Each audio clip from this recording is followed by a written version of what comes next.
1. Casing. Agar semuanya terjaga kebersihannya dan tidak terlihat berantakan, maka dibungkus oleh suatu perangkat bernama casing. Di dalam casing biasanya ditambahkan suatu fan agar suhu di dalam komputer terjaga. 2. Motherboard. Motherboard adalah bagian utama sebuah komputer.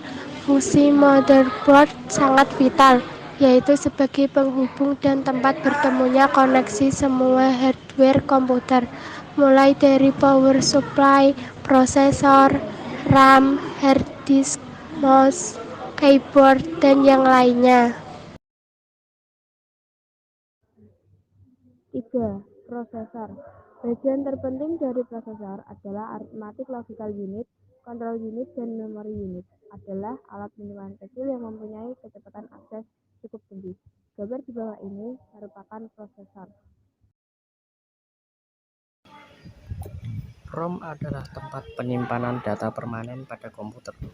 Artinya program atau data yang disimpan di dalam ROM ini tidak mudah hilang atau berubah walau aliran listrik dimatikan.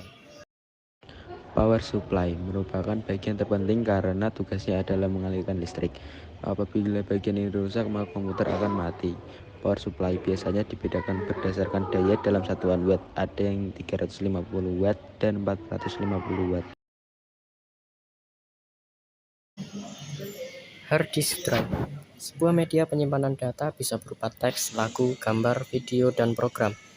Hard disk dibedakan dari jenis port atau colokannya.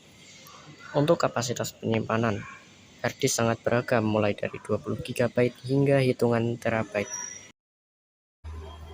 VGA atau Video Graphic Adapter adalah perangkat output yang bertugas untuk mengolah data menjadi tampilan grafis atau teks di layar monitor. VGA berfungsi menghubungkan sistem komputer dengan monitor. VGA card membutuhkan aplikasi pendukung yaitu driver.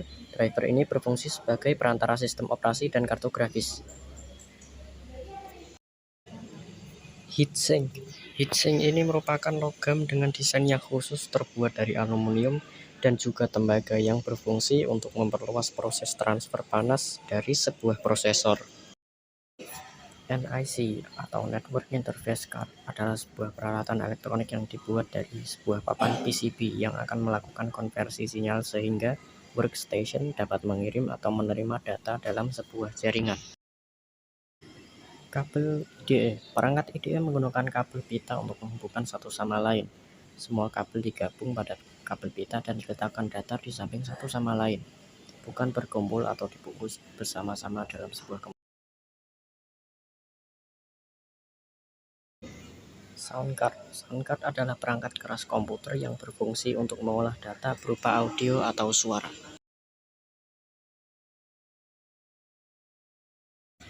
Input adalah hardware yang digunakan untuk mentransfer data atau perintah ke dalam komputer untuk diproses lebih lanjut. Output adalah proses dari suatu data diubah dan dibaca oleh mesin lain yang dapat dimengerti oleh mesin.